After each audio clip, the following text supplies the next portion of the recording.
तीसरी बार वजीर आजम बनते ही एनडीए हुकूमत ने मुल्क भर के किसानों को दिया बड़ा तोहफा। पहले फैसले में किसानों की फलाह बहबूद के तई हुकूमत का अज़्म एक बार फिर आया नजर। वजीर आजम मोदी ने किसान सम्मान निधि की 17वीं किस्त जारी करने का किया फैसला।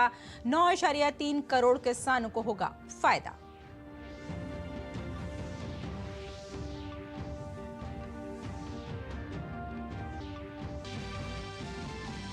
हलफ बर्दारी के बाद मोदी काबीना 3.0 एक्शन में तीसरी बार हलफ उठाने के बाद आज तकसीम होंगे वुज़रा के कलमदान। मोदी काबीना 3.0 की पहली मीटिंग आज।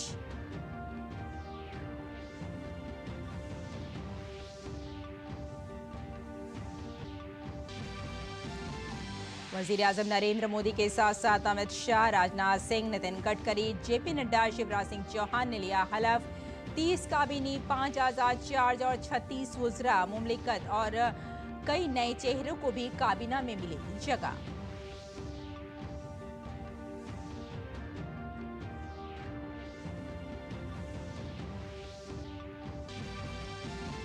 सात रियासतों की 13 असेंबली सीटों पर ज़िमनी इंतखाबात की तारीखों का ऐलान। वोटिंग 10 जुलाई को। मगरबी बंगाल, हिमाचल प्रदेश, बिहार, उत्तराखंड, तमिलनाडु, मध्य प्रदेश और पंजाब में होंगे ज़िमनी इंतखाबात।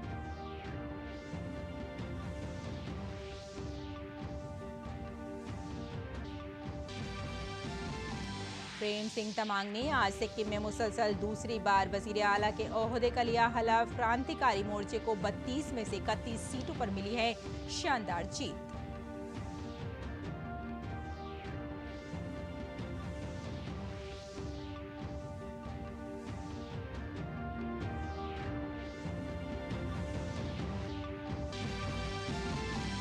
रियासी में अकीदतमंदों की बस पर हमला करने वाले दहशतगर्दों की तलाश तेज। एसआईए की टीम मौके पर पहुंची।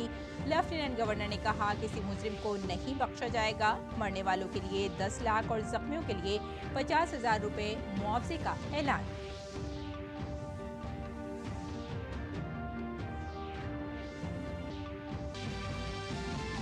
और भारतीय टेनिस खिलाड़ी सुमित नागल 18 दर्जा छलांग लगाकर पहुंचे 77वें नंबर पर। करियर की बेहतरीन रैंकिंग के साथ पेरिस ओलंपिक्स के लिए क्वालिफाई करने पर नजर।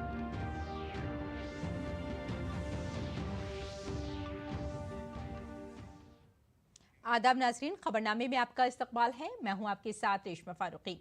आइए तफसील से अब खबरों पर नजर डालते हैं। तीसरी बार हलफ लेने के बाद वजीर आजम नरेंद्र मोदी आज पहली बार साउथ ब्लॉक पहुंचे और एक बार फिर जबरदस्त काम के मूड में नजर आए।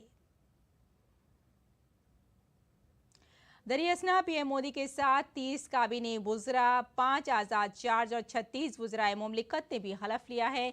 ऐसे में जब मरकज में नई हुकूमत बन चुकी है तो आज एनडीए हुकूमत की पहली काबीना मीटिंग होने जा रही है।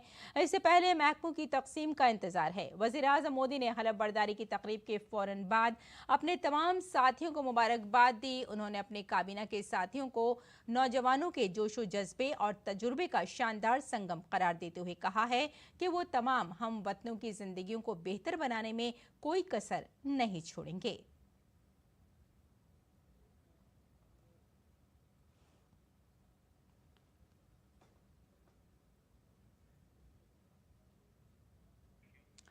और अब बात हलफ बर्दारी के बाद एनडीए हुकूमत के बड़े फैसलों की। कल हलफ उठाने के बाद फौरी तौर पर काम के मोड में आते हुए पीएम मोदी ने किसानों के लिए अपना पहला बड़ा फैसला लेकर एक बार फिर किसानों की फलाह बहबूद के तई अपने अज़्म का इरादा किया है। अपने पहले फैसले में एनडीए हुकूमत ने पीएम किसान सम्मान निधि की 17वीं किस्त जारी करने का फैसला किया है। वजीर आज़म नरेंद्र मोदी ने आज चार्ज संभालने के बाद वजीर आज़म किसान सम्मान निधि की 17वीं किस्त जारी करने के लिए अपनी पहली फाइल पर दस्तखत किए हैं। हुकूमत के इस फैसले से मुल्क के 9 करोड़ 30 लाख किसानों को फायदा होगा। किसान सम्मान निधि के तौर पर तकरीबन 20,000 करोड़ रुपए तकसीम किए जाएंगे। इस मौके पर वजीर आज़म मोदी ने कहा है कि उनकी हुकूमत किसानों की फलाह बहबूद के लिए पूरी तरह पाबंद अहद है। उन्होंने कहा कि वो आने वाले वक्त में किसानों और ज़राई शोबे के लिए मजीद काम करना चाहते हैं। वज़ीर आज़म नरेंद्र मोदी ने आज मुसलसल तीसरी मुद्दत के लिए पीएमओ में चार्ज संभाल लिया है। चार्ज संभालने के बाद पीएम मोदी ने पीएमओ के अमले से खिताब किया। वज़ीर आज़म ने पीएमओ को अवाम का पीएमओ बनाने के अपने अज़्म का इयादा किया। मेरे लिए पीएमओ सत्ता केंद्र बने, पीएमओ शक्ति केंद्र बने, ये न मेरी इच्छा है न मेरा वो रास्ता है। और इसलिए 2014 से हमने जो कदम उठाए, आपने मार्क किया होगा और पहले जो पीएमओ में रहे होंगे उनसे पूछ लेना, हमने इसको एक कैटलिक एजेंट के रूप में ही डेवलप करने की कोशिश की है। वो कैटलिक एजेंट के यहां से ऊर्जा प्रसारित होती रहे, यहां से नई नई चेतना प्रसारित होती रहे, जो पूरे तंत्र के अंदर एक प्रकार से विद्युत की तरह नई चमक दे, नई रोशनी दे, नई सामर्थ्य दे।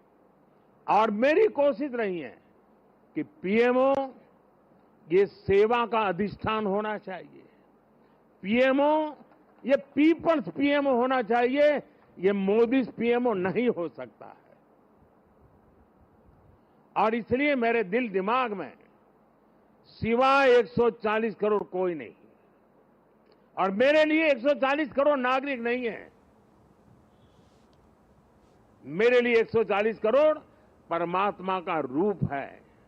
और जब मैं सरकार में बैठ करके कोई निर्णय करता हूं तो मैं सोच रहा हूं कि मैंने आज 140 करोड़ देशवासियों को इस रूप में मैंने पूजा की है और उनके चरणों में मैंने इस योजना के रूप में एक पुष्प चढ़ाया है, उस भाव से मैं काम करता हूं।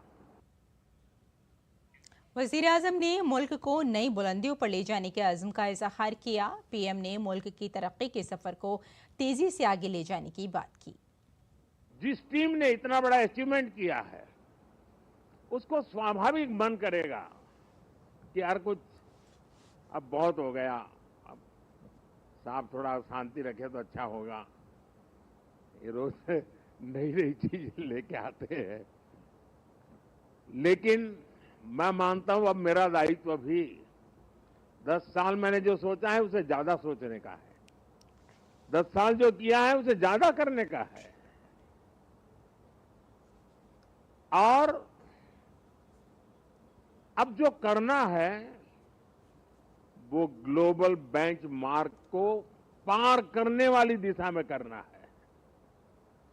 कल क्या थे और आज कितना अच्छा किया वो वक्त चला गया दोस्तों।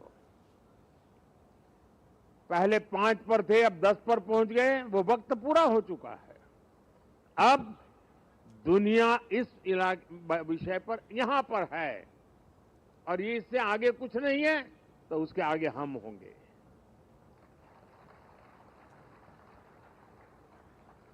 जहां कोई नहीं पहुंचा वहां हमारे देश को हमें पहुंचाना है। और व्यक्ति के जीवन में हो, समूह का जीवन हो या राष्ट्र का जीवन हो, जब तक वो बड़े संकल्प के साथ सोचता नहीं है परिणाम नहीं मिलता है। वज़ीर आज़म ने कहा कि जीत की सबसे ज्यादा मुस्तहिक हुकूमत हिंद के मुलाजमीन हैं, जिन्होंने खुद को एक विजन के लिए वक्फ कर दिया। जिस टीम ने मुझे 10 साल में बहुत कुछ दिया है उसमें हम और नया क्या कर सकते हैं, और अच्छा कैसे कर सकते हैं, और जल्दी कैसे कर सकते हैं, और ज्यादा स्केल पर कैसे कर सकते हैं। अगर उन चीजों को लेकर के आप साथ ही आगे बढ़ते हैं तो मुझे पक्का विश्वास है कि 140 करोड़ देशवासियों ने आपके पुरुषार्थ को मोहर लगाई है। ये चुनाव मोदी के भाषणों को मोहर नहीं है, ये चुनाव आपके 10 साल के हर सरकारी कर्मचारियों के पुरुषार्थ को मोहर लगी हुई है। इसलिए इस विजय के बड़े हकदार अगर कोई है तो आप लोग हैं। इस विजय के सच्चे हकदार कोई हैं तो भारत सरकार के हर कर्मचारी भी हैं कि जिन्होंने एक विजन के लिए अपने आप को खपा देने में कोई कमी नहीं रखी और देश में पहले से बहुत तेज गति से काम हुए, जिसका परिणाम भी नजर आ रहा है। लेकिन मैं एक नई ऊर्जा के साथ, नए हौसले के साथ आगे बढ़ना चाहता हूं। मैं विराम करने के लिए पैदा नहीं हुआ हूं। फिनलैंड के वजीर आजम पैट्री ऑर्पो ने वजीर आजम नरेंद्र मोदी को उनकी तीसरे मियाद और नई हुकूमत की तश्कील पर मुबारकबाद दी। पैट्री ऑर्पो ने अपने सोशल मीडिया प्लेटफॉर्म एक्स पर लिखा कि भारत के वजीर आजम नरेंद्र मोदी को मुसलसल तीसरी बार वजीर आजम मुंतखब होने और नई हुकूमत की तश्कील पर दिली मुबारकबाद। हम अपने ताल्लुकात को आगे ले जाने और मुश्तरका भलाई के लिए मिलकर काम करने के मुंतज़िर हैं।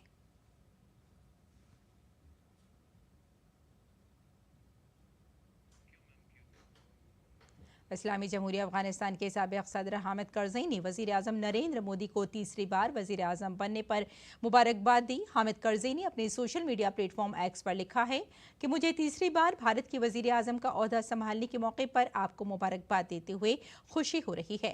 मुझे यकीन है कि भारत के लोग आपकी क़यादत में अपनी तरक्की को जारी रखेंगे। मेरी आपको और भारत के दोस्त लोगों को बहुत बहुत मुबारकबाद। नेपाल के वजीर आजम पुष्प कमल दहल ने वजीर आजम नरेंद्र मोदी से मुलाकात की। मुलाकात में दोनों ममालिक के दरमियान दो तरफा ताल्लुकात को मजबूत बनाने का अज़्म जाहिर किया गया। वजीर आजम पुष्प कमल दहल ने अपने सोशल मीडिया प्लेटफॉर्म एक्स पर इस मुलाकात के बारे में मालूमात दी। नेपाल के वजीर आजम ने वजीर आजम नरेंद्र मोदी को मुसलसल तीसरे मियाद के लिए मुबारकबाद दी। मीटिंग में नेपाल और भारत के दरमियान कसीर जहती ताल्लुकात को मजीद फरोग देने की हिकमत अमलियों पर तबादला ख्याल किया गया। नेपाल की वजीर आजम राष्ट्रपति भवन में मुनक़िदा तक़रीब हलफ बर्दारी में शिरकत करने वाले खुसूसी मेहमानों में शामिल थे। इनके अलावा श्रीलंका के सदर रानिल विक्रमासिंघे, मॉरिशस की वजीर आजम प्रवीण जगन्नाथ, बांग्लादेश की वजीर आजम शेख हसीना और मालदीव के सदर मोहम्मद मोइज़ो भी हलफ बर्दारी की तक़रीब का हिस्सा बने। नेपाल के वजीर आजम ने मुबारकबाद दी। इस दौरान मरकजी वजीर एस जयशंकर ने आज दारुल हुकूमत दिल्ली में भूटान के वजीर आजम शेरिंग तोब्की से मुलाकात की। उन्होंने मॉरिशस के वजीर आजम परविंदर कुमार जुगन्नाथ से भी मुलाकात की और दो तरफा ताल्लुकात पर बातचीत की। इसके अलावा मरकजी वजीर एस जयशंकर ने नेपाल के वजीर आजम पुष्प कमल दहल प्रचंड से भी मुलाकात की।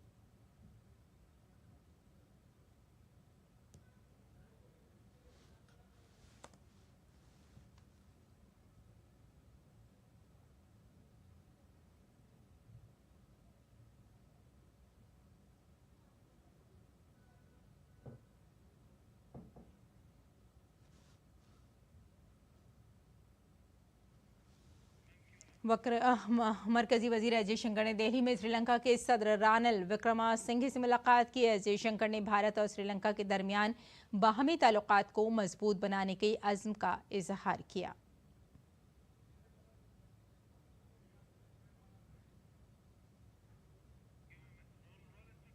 मरकजी वजीर डॉक्टर एस जयशंकर ने दिल्ली में बांग्लादेश की वजीर आजम शेख हसीना से मुलाकात की। एस जयशंकर ने दोनों ममालिक के दरमियान बाहमी ताल्लुकात को मजबूत बनाने के अज़्म का इजहार किया। मरकजी वजीर डॉक्टर एस जयशंकर ने मालदीव के सदर डॉक्टर मोहम्मद मोइज़ो से दिल्ली में मुलाकात की। एस जयशंकर ने भारत और मालदीव के दरमियान दो तरफा ताल्लुकात को मजबूत बनाने और मुस्तक़बिल में मिलकर काम करने के अज़्म का इजहार किया। मरकजी वजीर एस जयशंकर ने सेशल्स के नायब सदर अहमद अफीफ से भी मुलाकात की। इस दौरान उन्होंने दोनों ममालिक के दरमियान तवील मुद्दती शराकतदारी को मजीद मजबूत करने के अज़्म का इजहार किया। सिक्किम क्रांतिकारी मोर्चे के लीडर प्रेम सिंह तमांग ने आज मुसलसल दूसरी बार सिक्किम के वजीर आला के ओहदे का हलफ लिया। प्रेम सिंह तमांग आज शाम वजीर आला के ओहदे का हलफ लेंगे। दारुल हुकूमत गंगटोक में गवर्नर लक्ष्मण प्रसाद आचार्य प्रेम सिंह तमांग और उनकी वज़राए कौंसिल को ओहदे और राजदारी का हलफ दिलाया। हाल ही में ख़त्म हुए सिक्किम असेंबली इंतखाबात में एसकेएम ने भारी अक्सरियत से कामयाबी हासिल की थी। पार्टी ने 32 में से 31 सीटें जीती थी, जबकि एक सीट सिक्किम डेमोक्रेटिक फ्रंट यानी एसडीएफ के खाते में गई। मुल्क की 7 रियासतों में 13 असेंबली सीटों के लिए ज़िमनी इंतखाबात की तारीख का ऐलान कर दिया गया है। 7 रियासतों की 13 असेंबली सीटों पर 10 जुलाई को वोटिंग होगी। नताइज का ऐलान 13 जुलाई को किया जाएगा।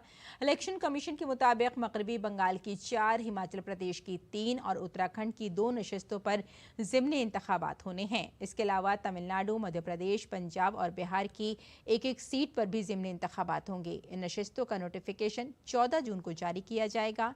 ज़िमनी इंतखाब के लिए कागजात नामजदगी की आखिरी तारीख 21 जून मुकर्रर की गई है। कागजात नामजदगी की जांच पड़ताल 24 जून को होगी और कागजात नामजदगी वापस लेने के आखिरी तारीख 26 जून मुकर्रर की गई है। ओडिशा में बीजेपी की पहली हुकूमत की हलफबर्दारी अब 12 जून को होगी। ये जानकारी देते हुए बीजेपी लीडर सुरेश पुजारी ने कहा कि मंगल को भुवनेश्वर में लेजिस्लेचर पार्टी की मीटिंग होगी, जिसमें मरकजी वज़रा राजनाथ सिंह और भूपेंद्र यादव बतौर मुशाहिद शिरकत करेंगे और इत्तेफाक राय की बुनियाद पर अगले वज़ीर आला के नाम का ऐलान किया जाएगा।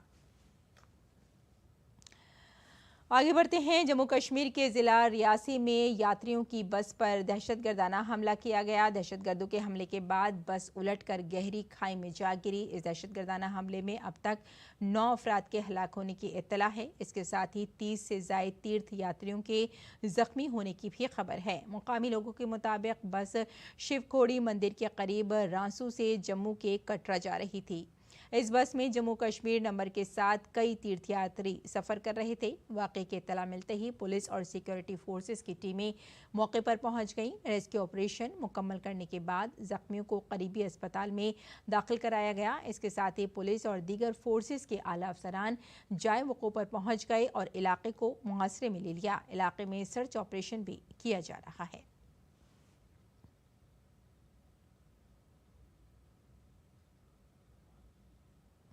जम्मू कश्मीर के रियासी ज़िले में यात्रियों की बस पर दहशतगर्दाना हमले की तहकीकात के लिए रियासती तहकीकाती एजेंसी SIA की टीम पहुंच गई है। SIA की टीम रियासी में उस मकाम पर पहुंची जहां कल एक बस पर दहशतगर्दों ने हमला किया था।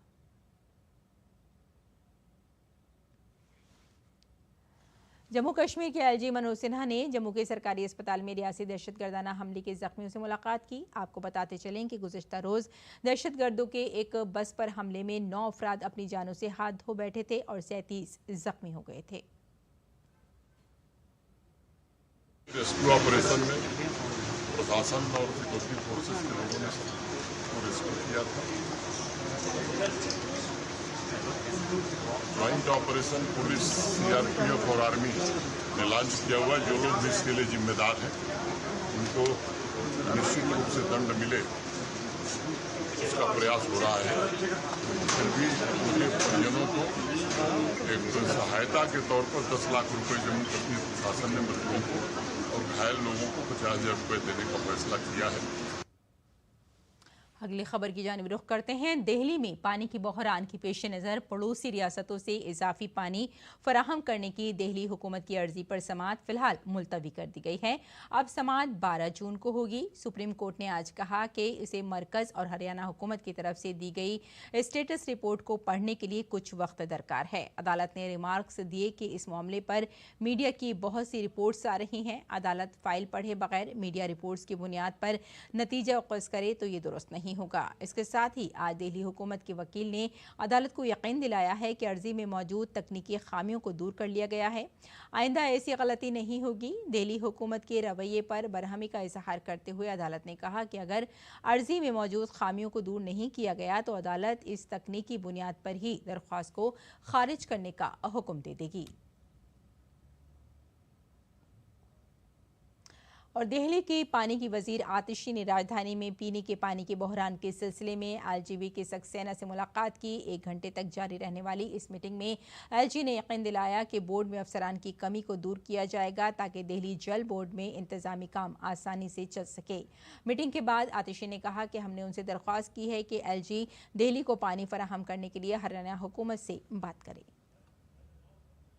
सौरभ जी जो UD मिनिस्टर हैं दिल्ली सरकार में और मेरी LG साहब के साथ मीटिंग हुई काफ़ी लंबी बातचीत हुई। दिल्ली में जो पानी की कमी हो रही है, हरियाणा पानी जो कम छोड़ रही है, चाहे वजीराबाद बैराज पे पानी का लेवल गिर रहा है, चाहे मुनक कनाल में कम पानी आ रहा है।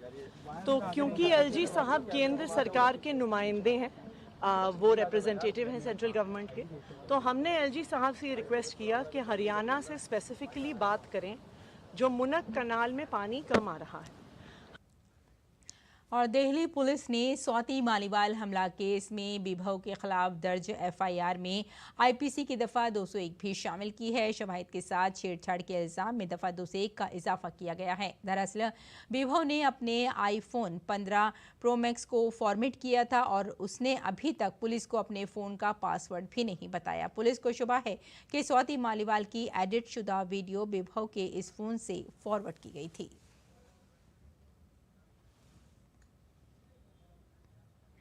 प्रज्वल रेवन्ना को खवातीन के साथ मुबैना जिनसी हरासानी और बदसलूकी के मामले में 14 दिन की अदालती हिरासत में भेज दिया गया है। वो 24 जून तक बेंगलुरु सेंट्रल जेल में रहेंगे। इससे कबल 6 जून को हुई समाअत में अदालत ने मुलजिम प्रज्वल रेवन्ना को 10 जून तक SIT हिरासत में भेज दिया था। 35 दिनों के बाद जर्मनी से वापस लौटे रेवन्ना को 31 मई को बेंगलुरु के हवाई अड्डे पर उतरने के चंद मिनट के अंदर SIT ने गिरफ्तार कर लिया था। वो 27 अप्रैल को मुल्क से फरार हो गया था। प्रज्वल रेवन्ना को लोकसभा इंतखाबात 2024 में शिकस्त हुई है। कर्नाटक के सबसे बड़े सियासी खानदान से ताल्लुक रखने वाले प्रज्वल रेवन्ना गौड़ा खानदान की तीसरी नस्ल के रुकन हैं। प्रज्वल रेवन्ना कर्नाटक के साबिक वजीर HD रेवन्ना के बेटे और साबिक वजीर आला HD कुमारस्वामी के भतीजे हैं। HD रेवन्ना साबिक वजीर आजम और JDS सुप्रीमो HD देवेगौड़ा के बेटे हैं। आगे बढ़ते हैं। अब तक सुप्रीम कोर्ट में NTA के ग्रेस नंबर देने के फैसले के खिलाफ 2 दरख्वास्तें दायर की गई हैं। दरख्वास्त में 1563 उम्मीदवारों को ग्रेस मार्क्स देने के फैसले को चैलेंज किया गया है। आंध्र प्रदेश के उम्मीदवार कार्तिक ने सुप्रीम कोर्ट में अर्जी दाखिल की है। आज सुप्रीम कोर्ट रजिस्ट्री में दरख्वास्त पर जल्द समाअत का मुतालबा किया गया है। ताहम दरख्वास्त को अभी तक समाअत के लिए दर्ज नहीं किया गया है। इससे कबल दिल्ली हाई कोर्ट में भी एक अर्जी दायर की गई थी, जिस पर हाई कोर्ट ने NTA से भी जवाब तलब किया था। दिल्ली हाई कोर्ट में 12 जून को समाअत होने वाली है। NTA ने इस मामले में वाजे किया कि ये मामला सिर्फ 6 मराकिज़ और तकरीबन 1600 तलबा से मुताल्लिक़ है और कमेटी इस मामले की तहकीक़ात कर रही है। इसकी सिफारिशात की बुनियाद पर ही इस पर फैसला किया जाएगा। और मुल्क के शुमाल मगरबी इलाकों के लिए आसमान से बरसने वाली आग से राहत की कोई आसार नहीं नजर आ रहे हैं। महकमा मौसमियात ने आज से इलाके में शदीद गर्मी की पेशगोई की है। महकमा मौसमियात ने कहा है कि अगले 5 दिनों के दौरान मशरक़ी और वस्ती मशरक़ी भारत, उत्तर प्रदेश और शुमाल मशरक़ी मध्य प्रदेश में शदीद गर्मी की कैफियत रहेगी। जुनूब मगरबी मानसून आहिस्ता आहिस्ता मजबूत होता जा रहा है और दूसरी रियासतों में भी फाल होना शुरू हो गया है। केरल के बाद मुंबई में मानसून वक्त से 2 दिन पहले पहुंच गया। मुंबई और आसपास के इलाकों में मूसलाधार बारिश जारी है। महकमा मौसमियात ने महाराष्ट्र के सिंधुदुर्ग में शदीद बारिश की वार्निंग जारी की है। इसके साथ ही रत्नागिरी के लिए ऑरेंज अलर्ट, जबकि पालघर, थाने, मुंबई और रायगढ़ के लिए येलो अलर्ट जारी किया गया है। इसके अलावा जुनूब मगरबी मानसून गोवा में सरगर्म हो गया है। गोवा के कानाकोना और सानकेलम और कोयम के कुछ हिस्सों में मूसलाधार बारिश हुई। गैर मुल्की खबरों में इसराइल और हमास के दरमियान तनाज़ा काफ़ी अरसे से जारी है। दरअसल इसराइली काबीना के वजीर बेनी गैनेट्स ने कल अपना इस्तीफ़ा पेश कर दिया। गुज़श्ता रोज़ एक TV चैनल से बात करते हुए गैनेट्स ने कहा कि नेतन्याहू हमें हकीकी फ़तेह की तरफ बढ़ने से रोक रहे हैं, इसलिए वो मौजूदा हुकूमत से इस्तीफ़ा देना है। और साथ ही गैनेट्स ने मुल्क में क़ब्ल अज़ वक्त इंतख़ाबात का मुतालबा भी किया। उन्होंने कहा कि मुल्क में ऐसे इंतख़ाबात होने चाहिए कि मजबूत हुकूमत कायम हो सके। मुल्क में ऐसी हुकूमत होनी चाहिए जो चैलेंजेस से निमटने की सलाहियत रखती हो। ईरान में नए सदर का इंतखाब 28 जून को होना है। सदर के ओहदे के दावेदारों में साबिक सदर मोहम्मद अहमदी-नेजाद का नाम सामने आ रहा था। ताहम ईरान की गार्जियन काउंसिल ने महमूद अहमदी-नेजाद पर दोबारा इंतखाब लड़ने पर पाबंदी आयद कर दी है। महमूद अहमदीनेजाद समेत दीगर उम्मीदवारों को भी नाअहल करार दिया गया है। 28 जून को होने वाले इंतखाबात के लिए पार्लियामेंट के स्पीकर मोहम्मद बाकिर गालिब समेत 6 नामों को मंजूरी दे दी गई है। जिन लोगों को सदर के ओहदे के लिए नामजद किया गया है उनमें सईद जलीली, मोहम्मद बाकिर गालिब, अली रजा जकानी, अमीर हुसैन गाजी और ज़ादा हाशमी, मुस्तफ़ा पुर मोहम्मद और मसूद पैनिस्टियान शामिल हैं। आपको बताते चलें कि महमूद अहमदीनेजाद ने 28 जून को होने वाले सदारती इंतखाबात के लिए कागजात नामजदगी जमा कराए थे। अहमदीनेजाद 2005 में ईरान के सदर मुंतखब हुए। वो मुसलसल 2 बार यानी 8 साल तक ईरान के सदर रहे। स्पेन के दाएं बाजू की पीपल्स पार्टी पीपी ने स्पेन में होने वाले यूरोपीय यूनियन के इंतखाबात में सबसे आगे रही। पीपल्स पार्टी ने मुल्क में अलॉट की गई 61 नशिस्तों में से 22 पर कामयाबी हासिल की। इन नताइज ने वजीर आजम पेड्रो सानेजेस की सोशलिस्ट क़यादत वाली हुकूमत को एक बड़ा धचका पहुंचाया है। वजीर तवानाई की क़यादत में सोशलिस्ट पार्टी ने सिर्फ 20 सीटें जीती हैं। इन इंतखाबात में कुछ पहले अपोजिशन ने वजीर आजम की अहलिया के खिलाफ बदउनवानी के इल्ज़ामात और इंतखाबात से सिर्फ 1 हफ्ता कबल कानालान आज़ादी की हामी रहनुमाओं के लिए मंजूर किए गए आम मुआफ़ी के कानून को अहम इशू बनाया गया था। तो नाज़रीन, खबरनामे में फ़िलहाल इतना ही। इजाज़त दें। आदाब।